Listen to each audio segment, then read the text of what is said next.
Hi friends, இன்னைக்கு அம்மா என்ன செய்ய போறாங்க தெரியுமா? பசங்களுக்கு பிடிச்ச ஒரு டிஷ் தான் செய்ய போறாங்க. என்னன்னு சொல்லுங்கம்மா நீங்களே. முட்டை கிரேவி பண்ணி சவு பொரியல் பண்றேன்.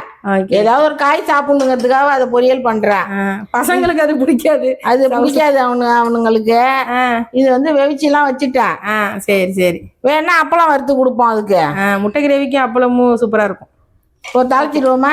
கிரேவி செய்ய ஆரம்பிச்சிருங்க. இப்போ எண்ணெய் ஊற்றிக்கலாம்.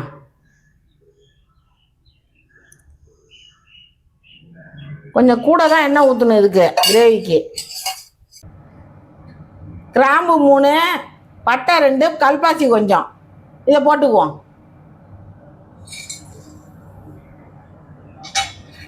இப்போ சோம்பு கொஞ்சம் போட்டுக்கலாம்.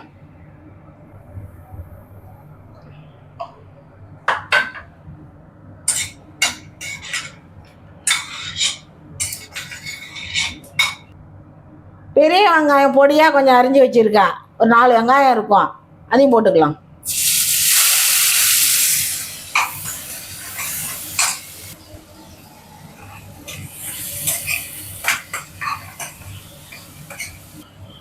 இந்த வெங்காயத்துக்கு கொஞ்சம் உப்பு போட்டுக்கலாம், நல்லா வதங்கும்.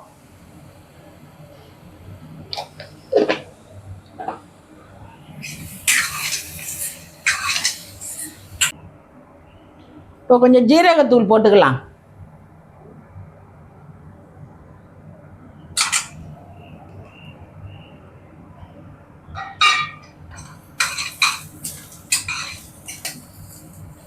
இப்போ இஞ்சி பூண்டு பேஸ்ட் போட்டுக்கலாம்.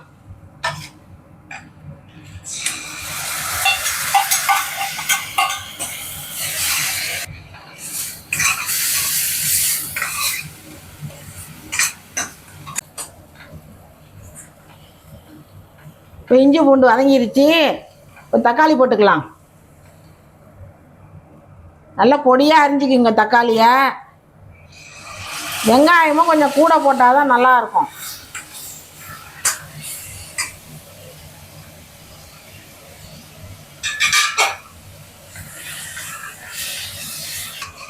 இது நல்லா வதங்கட்டும், மூடி வைப்போம். இப்போ சவு தாளிச்சிக்கலாம். சரி சரி. இந்த வெயில் நாளைக்கு ஏதாவது ஒரு நீர்க்காய் செஞ்சு சாப்பிடுங்க. சவுசோ பொரியல் வந்து சூப்பராக இருக்கும் சொல்ல போனால். அதில் என்னென்ன போட்டிங்கன்னு சொல்லிவிடுங்கம்மா. இதில் என்ன பாசிப்பருப்பு, மிளகாத்தூள், உப்பு, அவ்வளோதான். மஞ்சத்தூள். ஓகே. அது போட்டு வேக வச்சுட்டு அப்புறம் தாளிக்க வேண்டியதா? ரைட்டா? தேங்காய் சாம்பாரில் போடுறதோட இது கொஞ்சம் நல்லா இருக்கும் செஞ்சு சாப்பிட்டா. கூட்டு பண்ணாலும் நல்லா இருக்கும். எந்த பொரியலாக இருந்தாலும் வேக வச்சு தாளிச்சு விடுங்க, நல்லா வாசமாக இருக்கும். இந்த கடுகு தவணுக்குலாம் நல்லா வாசமாக இருக்கும். தாளிச்சு வேக வச்சிங்கன்னா அது ஒரு மாதிரி வாசமே இருக்காது. சாதாரணமாக வேக வச்ச காய்கறி மாதிரியே இருக்கும். ஆமாம், எல்லா காய்கறியுமே வந்து நாங்கள் வேக வச்சு தான். முட்டைகோஸ் பொரியல், இந்த மாதிரி பொரியல் ஐட்டம் எல்லாமே வந்து தனியாக வேக வச்சுருவோம். அவரைக்காய் பொரியல், பீன்ஸ் பொரியல் எல்லாமே வேக வச்சுட்டு அதுக்கப்புறம் தாளிப்போம். ஏன்னா அப்போ தான் அந்த வெங்காயம், கடவுளுத்த பருப்புலாம் அந்த கிறிஸ்பினஸோட நல்லாயிருக்கும் அப்படிம்பாங்க அம்மா. வாசமாகவும் இருக்கும். இப்போ தேங்காய் போட்டுடுறேன்.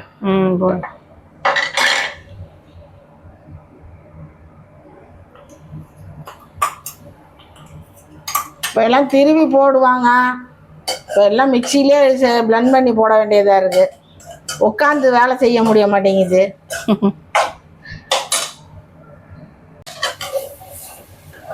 பொரியல் அவ்வளோதான், முடிஞ்சிருச்சு. இப்போ இதை ஆஃப் பண்ணிடலாம். இப்போ இது என்னன்னு பார்ப்போம். ஓகே.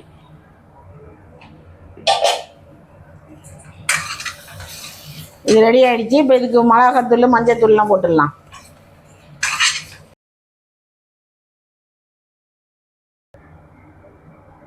மஞ்சத்தூள் போட்டாச்சு. இப்போ மிளகாத்தூள் ஒரு 2 ஸ்பூன் போட்டுக்கலாம்.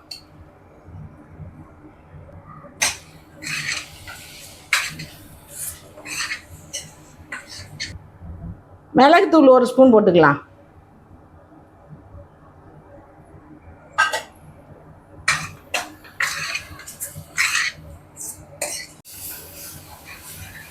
இப்போ தண்ணி ஊற்றிக்கலாம்.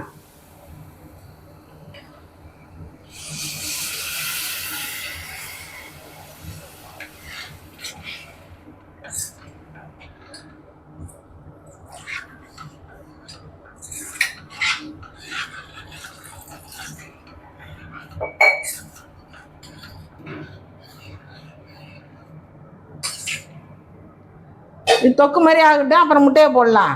ஆ okay. A few moments later.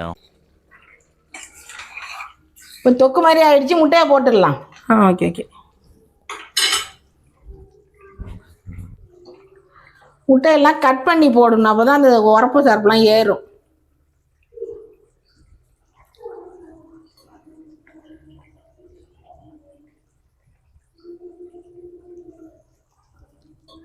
ரெண்டா போட்டால் மஞ்சள் கருவெலாம் கரைஞ்சிடும். இப்படி வெட்டினாலே போதும்.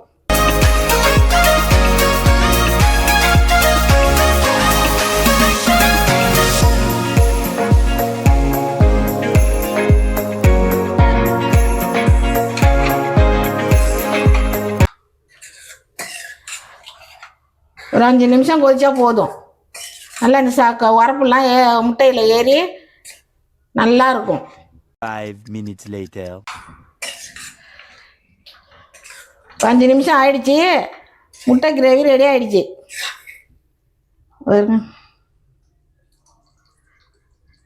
நல்லா சூடாக சாதம் வடிச்சு போட்டு சாப்பிட்டு பாருங்க, சூப்பராக இருக்கும். இப்போ ஆஃப் பண்ணிடலாம். இதுக்கு அப்பளம் வத்தல் எல்லாம் ஜிப்ஸு கூட சுட்டு சாப்பிடலாம், நல்லாயிருக்கும்.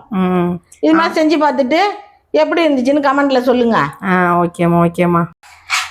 ஓகே ஃப்ரெண்ட்ஸ், இன்றைக்கி எங்கள் வீட்டில் என்னென்னு பார்த்தீங்கன்னா முட்டை கிரேவி, அப்புறம் வந்து சவுசவ் பொரியல். முட்டை கிரேவிக்கு காம்பினேஷன் வந்து அம்மா அப்பளம் பொரிச்சு தரேன்னு இருக்காங்க. இந்த வீடியோ உங்களுக்கு பிடிச்சிருந்ததுன்னா லைக் பண்ணுங்கள், ஷேர் பண்ணுங்கள், சப்ஸ்கிரைப் பண்ணுங்கள். ஓகேவா அம்மா? பாய் சொல்லுங்கம்மா. பாய். Okay okay okay.